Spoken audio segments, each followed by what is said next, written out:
merci de m'accueillir. Cédric m'a demandé de partager un peu mon témoignage et donc ensuite de vous encourager avec la parole de Dieu. Donc, je suis pasteur à Saint-Omer, pasteur actuellement à Saint-Omer. Alors, je n'ai pas du tout été, je n'ai pas vécu du tout dans une famille chrétienne. Mon parcours, donc c'est une surprise pour moi de voir Denis Dominguez ce soir et son épouse Nicole et leur fille. Voilà, mais Denis, donc on se connaît depuis longtemps. C'est assez surprenant, hein, notre histoire, parce qu'en fait, on était dans la même classe maternelle.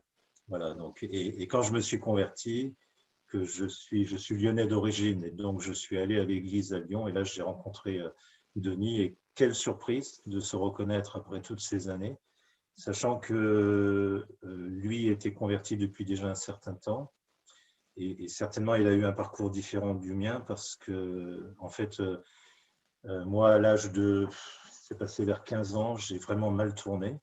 Je me suis laissé influencer par une bande dans un quartier de Lyon. J'ai cru comprendre qu'il y a des Lyonnais, donc c'était à La Duchère. Et donc, je me suis laissé influencer. Alors, il y avait certainement des raisons. En fait, je suis né d'un père qui ne m'a jamais reconnu, que je ne connais pas, jamais vu mon père. Et quand on est adolescent, c'est un problème, voilà, un problème d'identité. Ça, c'est important à considérer. Je vois bien aujourd'hui en tant que pasteur, il y a beaucoup de gens qui ont des problèmes comme ça d'identité, alors pas forcément pour les mêmes raisons, ou qui ont vécu des traumatismes divers, et ça peut nous suivre toute notre vie. Et moi, à 15 ans, ça a été un gros problème. Je voulais savoir qui était mon père. J'ai été très bien éduqué, rien à dire sur mon éducation, mais ça n'empêche pas qu'on peut avoir une très bonne éducation et un moment mal tourné. Et du coup, je voulais savoir qui était mon père, mais j'étais face à pas de réponse. Je vivais avec ma maman, qui vivait avec un homme avec qui elle n'était même pas mariée. C'était compliqué dans ma tête. Et là, tout a basculé. J'ai commencé à avoir de mauvaises fréquentations. Alors, je ne rentrerai pas dans le détail de tout ce que j'ai pu faire comme bêtises et méchanceté, mais j'étais mal parti. Voilà. Et donc, à 18 ans, ça commençait à être vraiment très, très chaud, voire dangereux. Et par contre, depuis mon enfance, j'avais une pensée dans le cœur, c'était d'aller dans les îles. Voilà, c'était très fort sur mon cœur. Je voulais partir dans les îles. Et à cette époque, tous les jeunes, à cette époque, l'armée était obligatoire et tous les jeunes partaient avec l'obligation de partir à l'armée. Ils partaient en Allemagne. Moi, je n'avais pas du tout envie de partir en Allemagne. Du coup, je me suis engagé dans l'armée et je suis parti à l'île de la Réunion. Et puis, il y avait aussi le désir non seulement d'aller dans une île, c'était vraiment sur mon cœur, c'était fort, sans que je puisse comprendre pourquoi. Et puis, en même temps, je voulais fuir toute cette violence parce qu'il y avait quand même un certain ras-le-bol. Et voilà, je voulais partir et du coup, je me suis engagé dans l'armée. Je me suis retrouvé à l'île de la Réunion. Quand je suis arrivé à l'île de la Réunion, quand j'étais à Lyon, il y avait beaucoup d'alcool, sans cesse, beaucoup d'alcool. Souvent, j'étais ivre, alors que j'étais malgré tout très jeune. Mais par contre, je ne touchais pas à la drogue et dans la bande, à cette époque, on disait ceux qui touchent la drogue, c'est des faibles. Et donc, j'y toucherai jamais.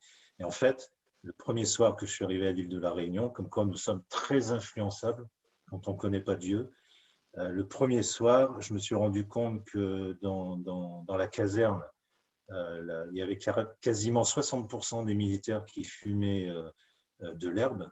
Là-bas, ça se cultive très facilement. Et le premier soir, je suis tombé dans le panneau et ça a duré 14 mois.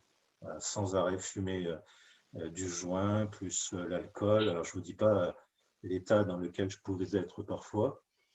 Et puis, là-bas, lors d'une de mes permissions, j'ai rencontré une autre bande. J'étais très bande à l'époque. Hein. Voilà. Donc, je venais de quitter une bande et j'en rencontrais une autre. Et en fait, le chef de bande, qui s'appelait Jacob, pour la petite histoire, hein, son meilleur ami, c'était Moïse. Alors, vous vous rendez compte, j'ai rencontré Jacob et Moïse. Voilà. Alors, bien En sûr, ce n'est effet, pas ouais. le même de la Bible, on est bien d'accord. Mais Jacob et moi, on est devenus amis. Donc, j'étais ami du chef de bande. Voilà, c'est comme ça s'est passé comme ça. Donc, forcément, ça me donnait une position dans la bande. Et ce qui est incroyable dans cette histoire, c'est que sa mère, à Jacob, était une chrétienne vraiment fervente, remplie du Saint-Esprit. Aujourd'hui, je peux le dire, avant, je ne comprenais pas. Et donc, j'allais très souvent chez Jacob. Je restais souvent chez lui pendant mes permissions. Bon, on ne faisait pas que des belles choses, hein, ça c'est clair. Mais alors, quand je rencontrais sa mère, c'était une femme incroyable. Voilà. Euh, Elle vivait avec un garçon qui était méchant, qui fumait de la drogue, qui buvait beaucoup, comme moi à l'époque. Et malgré tout, elle m'acceptait. Moi, j'étais l'étranger, j'arrivais chez eux. Elle m'acceptait comme ça, comme si elle m'avait toujours connu. Elle m'a accueilli dans sa maison. Et je me disais, mais cette femme, elle est incroyable, quoi. Et puis à un moment, elle m'a parlé de Jésus, mais ça passait par une oreille et ça ressortait par l'autre. Je n'avais vraiment pas envie d'entendre ça, mais j'avais un total respect pour cette femme à cause de ce qu'elle était, ce qu'elle dégageait de sa personne. Et jamais j'aurais été agressif avec elle parce que c'était vraiment une femme de Dieu, je peux le dire aujourd'hui.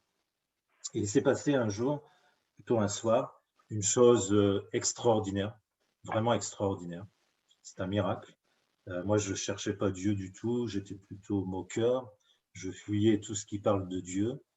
Et un soir, alors je vais peut-être vous choquer, hein, mais euh, c'est bien que je le fasse pour que vous compreniez qu'il n'y a aucune limite au Seigneur.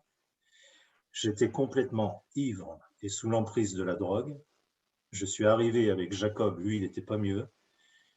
Et cette femme, cette sœur, cette femme m'a parlé de Jésus. Alors, je ne sais pas du tout ce qu'elle m'a dit ce soir-là, mais le Saint-Esprit, alors aujourd'hui, je peux dire le Saint-Esprit, à l'époque, je n'aurais pas pu le dire. Le Saint-Esprit est descendu sur moi d'une façon incroyable. C'est comme si d'un coup, j'ai 18 ans, où d'un coup, le voile se déchire. Un petit peu, il est dit de Jésus que lorsqu'il est mort sur la croix, le voile du temple à Jérusalem s'est déchiré du haut jusqu'en bas. C'est un petit peu ce qui s'est passé pour moi. C'est comme si d'un coup, il y a un voile qui se retire. Je réalise la présence de Dieu et son amour. Quelque chose d'extraordinaire. Je ne peux pas décrire. C'est extraordinaire.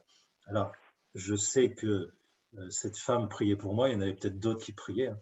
Mais là, ce soir-là, il s'est passé un miracle. Voilà, vous avez une parole dans la Bible qui dit, c'est une parole de Dieu qui dit qu'il il s'est fait connaître à ceux qui le cherchaient, mais il se fait aussi connaître à ceux qui ne le cherchaient pas. C'est ce qui s'est passé pour moi. Quelque chose de miraculeux. Voilà. Et, alors, excusez-moi, ça va peut-être vous choquer, mais ça m'a complètement dessoulé et, et enlevé tout l'effet du joint. Voilà, il s'est passé quelque chose d'extraordinaire. Et le lendemain, quelqu'un m'aurait dit, Dieu n'existe pas. C'est ce que je disais avant, moi, en me moquant. J'aurais dit, non, non, vous vous trompez, il existe. Je viens de vivre une expérience incroyable Waouh, avec Dieu. lui. Mm. Alors, c'est pas pour autant que je me suis converti, parce que pour se convertir à Christ, à Jésus, il faut comprendre ce que Jésus-Christ a fait pour nous. Or, moi, je comprenais pas. C'était pas de la, c'était pas de la résistance, mais j'avais pas compris. Il m'a fallu 2 ans. Et pendant ces 2 ans, bon, je vais pas rentrer dans tous les détails, mais j'ai beaucoup voyagé. Je suis allé dans beaucoup de pays. J'ai vécu des aventures parfois même dangereuses. Et c'est seulement 2 ans après, parce que mon cœur avait été touché par Dieu, et du coup, j'allais de temps en temps dans une église évangélique, parce que je savais que c'était là que se trouvait la vérité. Et un matin, pendant un culte, alors, je vais vous dire une chose, ce matin-là, le pasteur qui prêchait, ce n'était pas du tout un évangéliste, ce n'était pas quelqu'un qui avait un ministère extraordinaire, c'était un simple pasteur. Voilà. D'ailleurs, est-ce qu'il y a des pasteurs extraordinaires? Je ne pense pas. En réalité, ils sont tous simples. Mais pas quelqu'un qui était avec une aura particulière, une onction particulière, hein, comme on dit par rapport à ceux qui prêchent. Non, non, quelqu'un de très simple, qui certainement, sans aucun doute, avait l'onction, ça c'est sûr. Et puis ce soir-là, pendant le culte, j'ai eu vraiment la révélation, mais vraiment, ça a été la deuxième expérience la plus vraiment forte, une vision vraiment. Mais quand je dis vision, c'est pas simplement quelque chose qu'on voit, c'est quelque chose, c'est comme si on y était. J'ai vu Jésus mourir devant moi sur la croix, et là, je me suis repenti. Je me suis repenti de mes péchés. Et là, il s'est passé quelque chose encore d'extraordinaire. Je suis né de nouveau, vraiment. Voilà. Pendant les 2 années où j'avais vécu cette expérience, je buvais toujours, je fumais toujours de la drogue. Et je passe sur les détails qui ne sont pas très édifiants. Mais là, ce jour-là, je suis né de nouveau. Je n'ai pas eu besoin de vivre un sevrage par rapport à l'alcool, par rapport à la drogue. J'ai vécu une délivrance. Je vous le dis tout de suite, ça ne se passe pas toujours comme ça. Il y a des gens qui, ça va prendre des années. Moi, ça s'est fait en instantané. Et d'une personne à l'autre, on est très différents. En tout cas, moi, c'est comme ça que ça s'est passé. Et voilà, il a fallu que j'ai le courage de dire à mon entourage, à commencer par la jeune femme que je fréquentais et avec qui je vivais comme si j'étais marié, vous comprenez ce que ça veut dire. Il a fallu que je lui dise, bah, écoute, c'est plus possible, on ne peut pas continuer comme ça. Voilà, moi, je veux suivre Jésus, je veux marcher différemment. C'est pas simple hein, quand on se convertit, il y a des choix à faire. Il a fallu que je les fasse. Et cette jeune femme, elle n'a rien compris de ce qui se passait, elle est devenue très agressive. Et finalement, elle-même, elle a été touchée par le Seigneur. Alors, je ne vais pas rentrer dans le détail, elle ne peut pas être là ce soir, c'est ma femme. On est mariés depuis 39 ans, C'est bientôt 40 Christine. ans. Voilà, c'est Christine. Voilà. Et elle s'est convertie aussi et son témoignage est assez extraordinaire aussi. Voilà, et comme quoi Dieu agit. Hein. Voilà. Il a agi pour nous, il agit encore aujourd'hui. Dieu, c'est le Dieu de l'extraordinaire. Il peut tout bouleverser. Il fait ce qu'il veut. Voilà. Donc, je vous encourage vraiment à prier par rapport aux gens qui sont autour de vous, par rapport à vos familles. Vous pensez qu'il y a des cas, jamais ils se convertiront. Moi, je vous assure qu'on n'aurait Mm. jamais parié sur ma conversion. Il y a un gars que je fréquentais avant de me convertir. Quand il m'a vu, il m'a dit, mais qu'est-ce qui t'est arrivé? C'est pas possible. Je venais juste de me convertir, je ne savais pas comment lui expliquer. Je lui ai dit, c'est la puissance de Dieu. Et il m'a répondu, mais il fallait au moins la puissance de Dieu pour te changer comme ça. Voilà, c'est pas possible. Voilà. Malheureusement, lui, il ne s'est pas tourné vers le Seigneur. Mais voilà, moi, j'ai suivi mon chemin. Et puis, aujourd'hui, je suis pasteur. Alors, je ne vais pas rentrer dans tout le détail, comment ça s'est passé. J'ai simplement répondu à l'appel de Dieu. Ça, c'est la troisième chose extraordinaire. Voilà, Dieu appelle. Et moi, j'ai répondu tout simplement à l'appel. Et point. Voilà. Enfin, point, façon de parler. Non, parce que là, c'est le point d'un chapitre, mais voilà. Donc, les choses se sont faites comme ça. Et puis aujourd'hui, donc, je sers le Seigneur à Saint-Omer. Alors, on ne rentre pas dans le ministère pastoral comme ça, hein, du jour au lendemain. C'est tout un processus de vie avec le Seigneur, de formation, de préparation. Et aujourd'hui, donc, je suis pasteur à Saint-Omer. Je suis président aussi de l'Union des Actes. Et donc, en fait, Dieu avait mis sur mon cœur, il y a des années en arrière, le fait que j'irais dans toutes les nations, mm. enfin, dans toutes les nations, dans beaucoup de nations, pour prêcher l'Évangile. Et c'était sur mon cœur quand je suis arrivé à l'église de Saint-Omer. Je me suis bien gardé de dire ça à l'église parce que forcément, ce n'est pas des choses qu'on dit quand on arrive dans une église pour être le pasteur de l'église.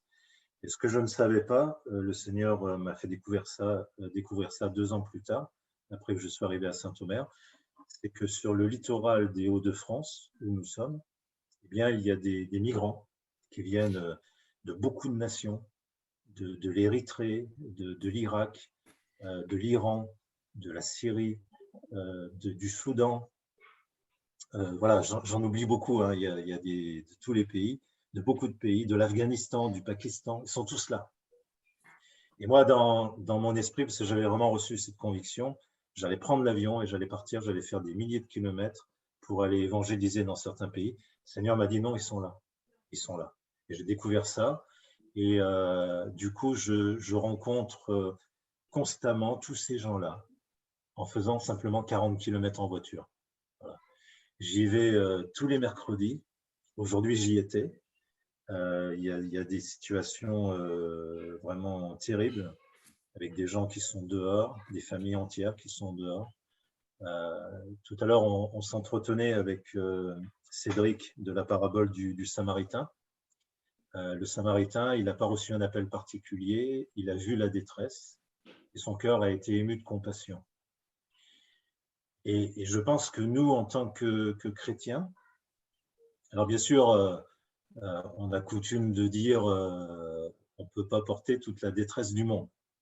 Je vous précise quand même que cette parole-là, elle ne se trouve pas dans la Bible. Voilà, Jésus dit, le champ, c'est le monde. Le Seigneur nous demande de prier pour le monde entier. Pas seulement pour Châteaubriand ou pour Saint-Omer, mais pour le monde entier. Alors c'est vrai que je ne peux pas, et vous ne pouvez pas, porter à bout de bras toute la détresse du monde. Ça, il n'y a que Jésus qui l'a fait, en mourant sur la croix, en donnant sa vie, pour que l'on puisse vivre nous-mêmes ces expériences de conversion, de rencontres authentiques avec Jésus. Par contre, on peut prier pour le monde entier. Et puis, si Dieu met sur votre chemin une seule personne et que vous répondez à son appel, je vais partager avec vous ce témoignage quand, dans les 2 années entre le moment où j'ai vécu cette expérience à l'île de la Réunion et après je suis revenu en métropole, et pendant 2 années avant que je me convertisse réellement, parce que je n'ai pas eu une conversion instantanée, comme je l'ai dit, il s'est passé beaucoup de choses. Je voudrais juste vous donner ce témoignage. Je suis parti de Lille. J'avais rencontré, je suis lyonnais, mais j'avais rencontré celle qui est devenue mon épouse en faisant les vendanges en Champagne. Voilà, on s'est rencontrés pendant les vendanges, mais c'était pour la moisson. Et donc, Christine était de Lille, et du coup, je suis monté à Lille. Et je suis parti de Lille au Portugal, aller-retour en autostop, tout seul. C'était vraiment toute une aventure.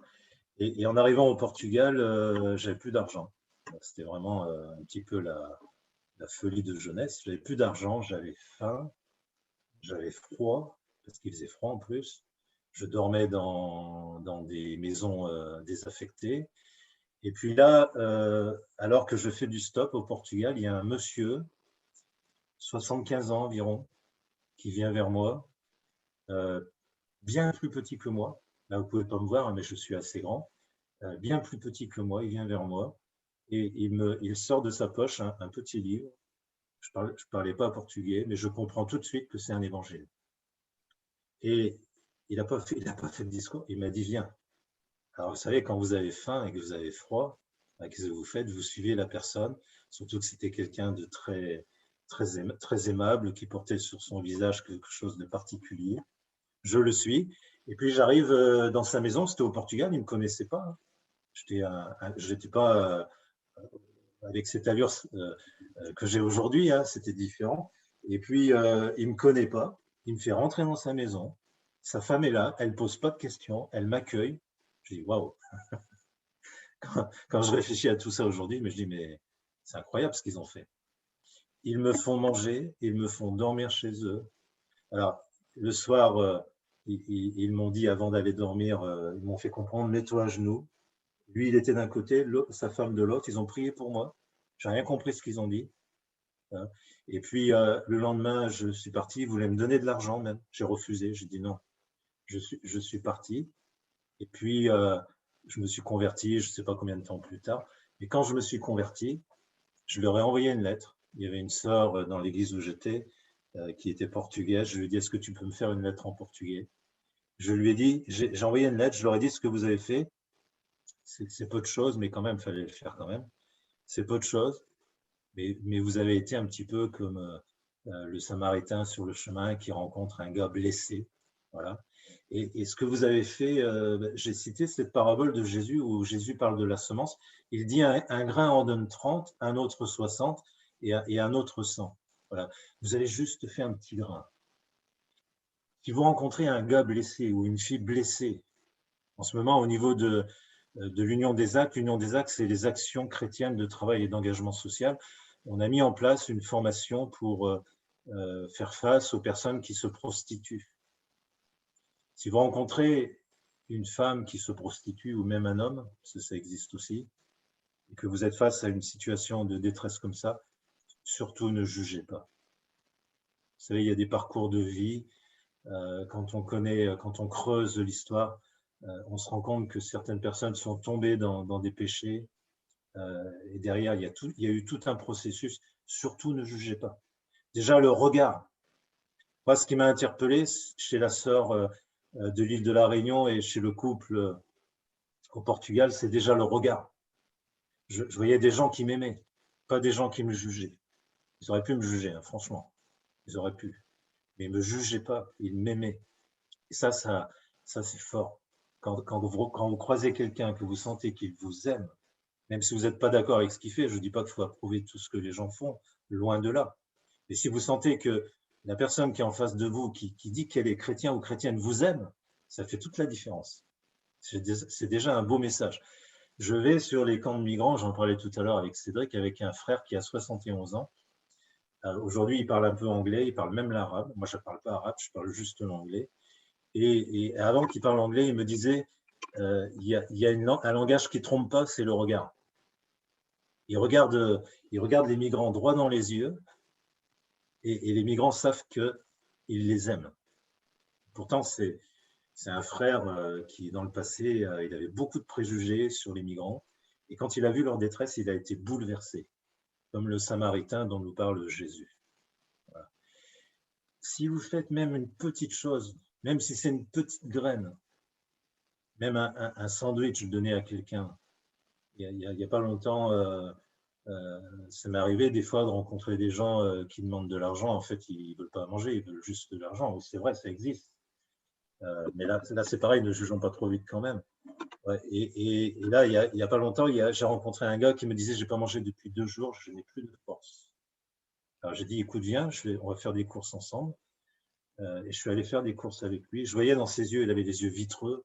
Je me disais « oui, certainement son histoire, elle est vraie ». Je suis allé faire des courses avec lui sur mes fonds personnels, un peu comme le Samaritain a fait avec l'histoire, hein, sur ses fonds personnels.